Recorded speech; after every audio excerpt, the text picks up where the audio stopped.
tenemos que definir claramente de qué vamos a hablar, si vamos a hablar de salud o vamos a hablar de enfermedad, porque son dos temas diferentes y en Chile nos hemos concentrado muchísimo en hablar de enfermedad y en invertir en enfermedad y en invertir en hospitales y en invertir en redes, ¿ya? Y en desarrollar seguros y en armar toda una infraestructura, ¿ya? Y una organización que esté orientada fundamentalmente a resolver los problemas de cuando nos enfermamos, cuando no estamos poniendo el énfasis en lo que realmente es importante y que tiene que ver con específicamente eh, la salud, cómo cuidar la salud.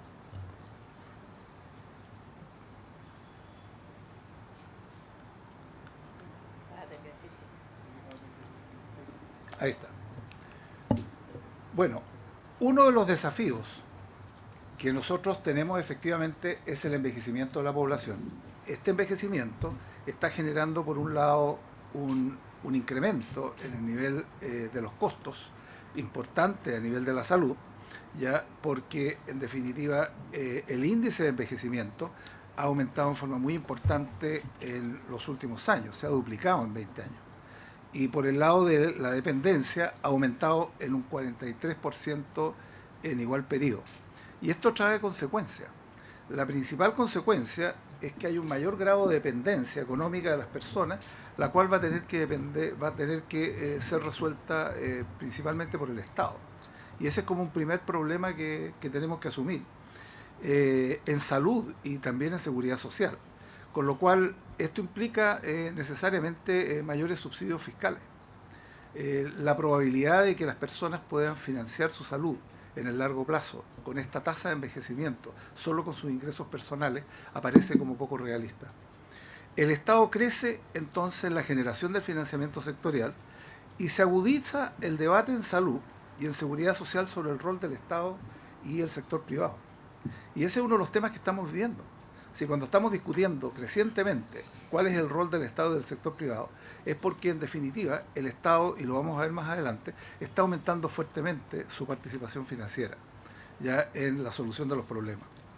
El verdadero desafío, ¿no es cierto?, cualquiera sea el resultado de esta discusión, cualquiera sea, porque hoy día yo creo que no es un tema que debamos concentrarnos absolutamente en ese foco, sino que debemos resolver fundamentalmente cuál es el sistema de salud que nosotros queremos desarrollar, ya respecto de generar uno que sea capaz de aportar soluciones, y soluciones con criterios de costo-efectividad. Y muchas de las soluciones con criterios de costo-efectividad nos dicen de que es preferible actuar antes de que las personas enfermen que posteriormente cuando ya estamos enfermos, o antes de que las personas sean obesos, ya, o antes de que los chiquillos empiecen a fumar, ya, o antes de que los chiquillos empiecen a tomar. Ahí pareciera ser que hay mayor rentabilidad social que cuando estamos enfrentados ya al problema de que tenemos una tasa de las más altas en el mundo respecto de alcoholismo, de tabaquismo, de accidentes, enfermedades metabólicas, ¿ya? Y obesidad, por cierto. Por lo tanto, los últimos datos de la OECD son lo que nos muestran, de que estamos en los primeros 4 de todos los países que en definitiva miden este tipo de variables. Y este perfil epidemiológico, que es el segundo desafío que tiene el sistema de salud, caracterizado por estas enfermedades no transmisibles de carácter crónico, ¿ya? Generan nuevas necesidades de la población, ¿ya? Y generan nuevas necesidades de la población por dos vías. Por la vía de evitar que las personas adquieran una condición de enfermo crónico, un lado, y en segundo lugar, para mantenerse bajo control, ¿no es cierto?, por largo tiempo y con adhesión a los programas de control de crónicos, cuando ya están enfermos. Por lo tanto, estos son dos desafíos que plantean a los sistemas de salud.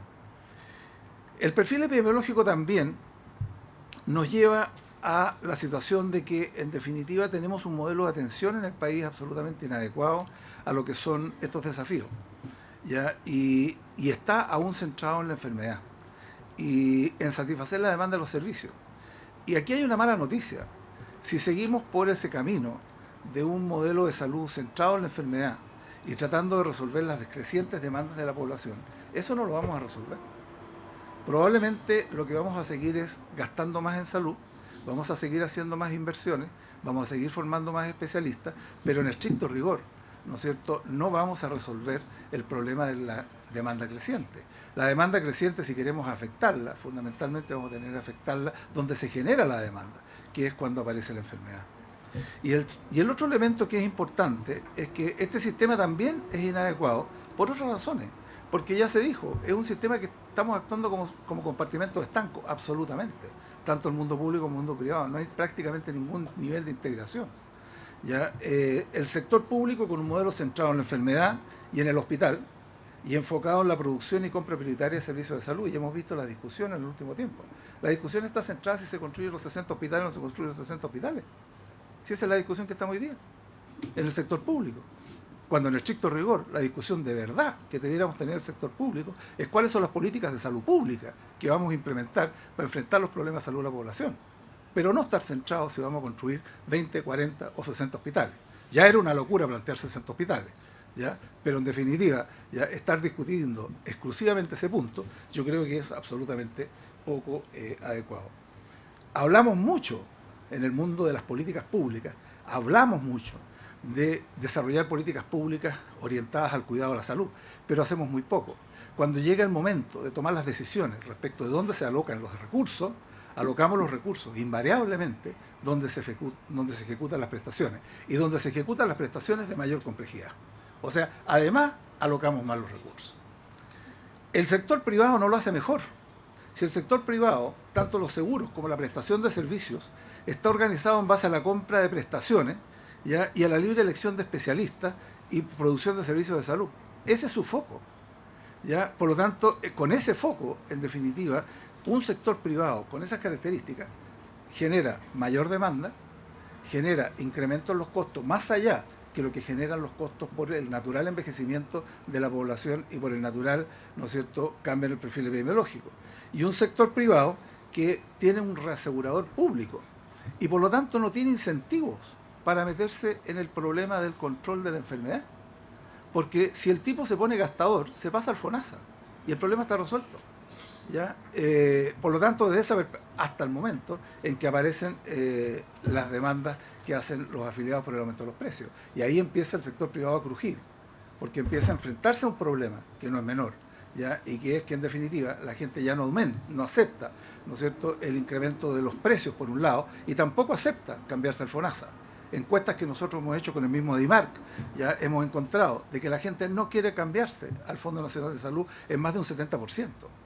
Y les cuento otra cosa, que los que están en el FONASA tampoco quieren que los que están en la ISAPRE se cambien. O sea, perciben de que eso es una amenaza en vez de una integración. Por lo tanto, desde esa perspectiva, nosotros decimos, cuidado, que estamos con un problema que en definitiva no estamos siendo capaces de resolver. Y esto está generando también algo que también sobre lo cual estamos discutiendo y estamos invirtiendo mucho, un creciente déficit de especialistas y con mayor fuerza en el sector público. Y este creciente déficit de especialistas en el sector público, ya, aunque parezca increíble, en gran medida tiene su origen en el sector privado. Porque en el sector privado, con un modelo de atención basado en libre elección de especialistas, actúa como una verdadera bomba de succión de especialistas. Por lo tanto, en estricto rigor, la escasez de especialistas, tanto en el mundo público, no solo se debe a la forma de contratación en el mundo público de los especialistas, a una falta efectiva que hay de especialistas porque el modelo de atención es inadecuado, pero también porque en el sector privado tiene un modelo de atención también equivocado. Y por eso que este tipo de foros me aparecen como tremendamente importantes, porque muestran un interés, una idea de poder empezar a trabajar en cómo cambiar, ¿no es cierto?, los niveles, los modelos de atención. El crecimiento de los costos es una consecuencia, pero también es un gran desafío que tenemos que enfrentar, que obviamente está generado por el envejecimiento del perfil epidemiológico, si no cabe duda, está enfrentado por eso, pero simultáneamente está agravado por algunas variables.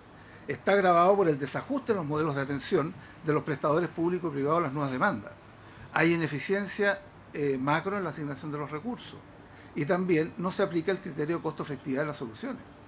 Acá la incorporación de la tecnología, ya la incorporación de distintas prestaciones no tiene relación con el resultado esperado de esas intervenciones. No se conoce realmente cuál es el impacto que pueden tener diferentes tecnologías respecto del impacto en los indicadores de salud de la población. Por lo tanto, no se aplica en absoluto los criterios de costo-efectividad a la hora de identificar incorporación de tecnología, pero también a la hora de identificar soluciones. Muchas veces las soluciones que escogemos no son las costo-efectivas, son soluciones que son mucho menos eficientes. Los modelos de financiamiento de compra público y privado no estimulan el diseño de soluciones costo-efectivas. Si estamos con tanto en el mundo público como en el mundo privado, todo lo que compra el FONASA tiene dos mecanismos de financiamiento principalmente. O asigno presupuesto por financiamiento histórico o asigno presupuesto por prestaciones. Y en el caso del sector privado, el financiamiento lo asigno fundamentalmente, ¿no es cierto?, a través de un modelo de compra de servicios. Estoy hablando del FONASA todavía. Y las ISAPRES, en un porcentaje muy alto, en cerca de un 90% o más, lo que están comprando son prestaciones. Por lo tanto, en estricto rigor, ¿no es cierto?, hay un desajuste muy grande en los modelos de financiamiento, también con las demandas que la población tiene. Y también hay ineficiencia micro en la gestión de los recursos. Y eso también es un tema que uno tiene que mirarlo, ¿ya? Y que en definitiva es donde más ponemos el foco, ¿ya? De que en definitiva en el sector público se gestiona mal, en el sector privado se gestiona bien. Mentira. En el sector público se gestiona bien y mal, y en el sector privado se gestiona bien y mal.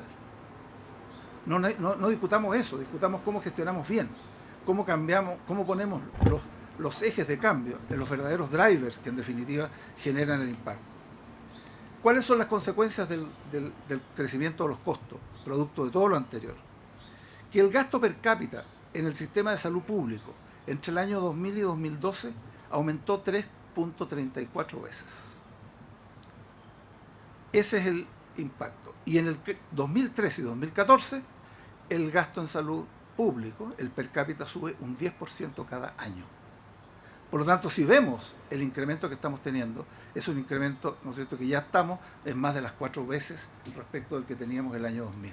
Y eso, indudablemente, que no da cuenta del problema de salud pública que nosotros tenemos hoy día solamente, sino que también da cuenta de los problemas que el sector tiene. Y el sector privado, ¿no es cierto?, el gasto per cápita en igual periodo se duplica, ya sin considerar los incrementos en el nivel de copago, porque esa es otra forma de ajustar los precios, por la vía de modificar los planes. Y la tasa de crecimiento de costo en salud en Chile es mayor que prácticamente todos los países de la OECD. ¿Ya? Por lo tanto, el único ejemplo, solo para ponerlo arriba de la mesa, es lo que pasa con los medicamentos. La tasa de crecimiento de costo de medicamentos en Chile es la más alta de todos los países de la OECD. Entonces, cuando empezamos a mirar, estamos con problemas. ¿Cuál es otra consecuencia? Se judicializa el sistema. Si la judicialización del sistema no es la culpa de los malvados abogados, los malvados abogados tuvieron el ojo de encontrar el nicho de negocio, pero en estricto rigor la causa está en otro lado. La causa está en que la gente no está aceptando dos cosas. No está aceptando que los precios suban de la manera que están subiendo por incremento de los costos. Hay toda una justificación, es lógico.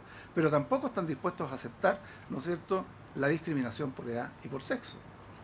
¿Ya? Esto es una consecuencia, ¿ya?, en términos de que en definitiva, ¿no es cierto?, ante la escasez de recursos, una de las formas de captar más recursos es integremos todas las cotizaciones. ¿Ya? Sabemos que no es un buen sistema de asignación, de reasignación de recursos. El solidarizar las cotizaciones no es un buen sistema. Se puede hacer, pero no es un buen sistema. ¿Ya? Hay mejores sistemas. El sistema tributario es muchísimo mejor sistema. ¿Ya? Desde esa perspectiva, yo converso mucho mejor, ¿ya?, si es que se plantea un sistema de salud financiado con financiamiento público, ¿ya?, de que un sistema en el cual se estén solidarizando las cotizaciones. Por lo tanto, en estricto rigor, hay un tema ahí que... pero se produce como consecuencia de esta discusión. Falta la plata. ¿Ya? Y falta la plata porque no estamos dando respuesta a los problemas. Se intensifica también, el costo crece muy por encima del crecimiento de la economía. Y esto, ojo, esto tiene un problema con la sustentabilidad del sistema. Si nosotros vemos lo que está sucediendo hoy día en el mundo de la ISAPRE, ¿ya?, y lo proyectamos a los próximos 2 o 3 años, estamos con problemas. El sistema de la ISAPRE en los próximos 2 o 3 años, si las cosas se mantienen tal cual están hoy día, yo temo que en los próximos 2 o 3 años vamos a ver fusiones, con lo cual mayor concentración de mercado o sencillamente quiebra alguna empresa. O sea, eso es evidente, si es cosa de mirar lo que está sucediendo, el incremento que está teniendo, ¿no es cierto?, la tasa de crecimiento de costo, por un lado, el incremento que están teniendo los precios, el incremento que está teniendo la judicialización, eso en la práctica está generando una tormenta perfecta. Y ese es un problema que no es menor.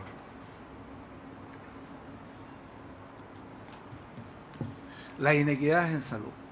Las inequidades en salud también es un problema tremendamente importante en nuestro país. En nuestro país no hay un país. En nuestro país en salud hay varios países. Cuando uno mira, por ejemplo, solo un indicador, ya que es la mortalidad infantil total según escolaridad de la madre, vemos que en los grupos de hasta 3 años de escolaridad, esta mortalidad llega a cifras del 33%, ¿ya? Cuando son más de 13, al 26%, y cuando estamos hablando de menos, o sea, de mucho más escolaridad, ya vamos viendo que la mortalidad va bajando a través del tiempo. Por lo tanto, hay un problema de inequidad importante, que no es menor. Y esto está dado porque tenemos un mal diseño del sistema de salud. Y el diseño del sistema de salud en que tenemos 2 subsistemas que funcionan con lógicas diferentes. Un subsistema público que concentra el mayor riesgo y los mayores ingresos, y un subsistema privado que funciona con lógica de seguros individuales y selecciona por ingreso y por renta. O sea, esta mezcla ya es una mezcla que lo único que genera con el envejecimiento y el perfil epidemiológico actual, que la segmentación se va a aumentar. Porque al final en las ISAPRES van a quedar todos aquellos cuyo costo esperado sea muy superior al precio y que puedan pagar además, y por lo tanto se van a quedar también grupos de siniestriosos, pero con más capacidad económica, y en el sector público se van a ir todos aquellos que no sean capaces de pagar ese mayor gasto, la forma en que estamos viviendo, y los viejos. Con lo cual estamos con un problema importante. Y el otro problema es que estamos con un alto financiamiento privado de cerca del 50%, y el pago bolsillo es más de un 30%. Con lo cual, cuando miramos estos indicadores, vemos de que efectivamente tenemos fuentes de inequidad importantes del sistema de salud que tenemos que entrar a resolver. Por lo tanto, tenemos nosotros en la práctica ya que esto se observa en niveles de acceso, niveles de resultados, como ya les mostraba, pero también niveles de acceso a nivel de los servicios de salud que la gente tiene y a nivel de la calidad.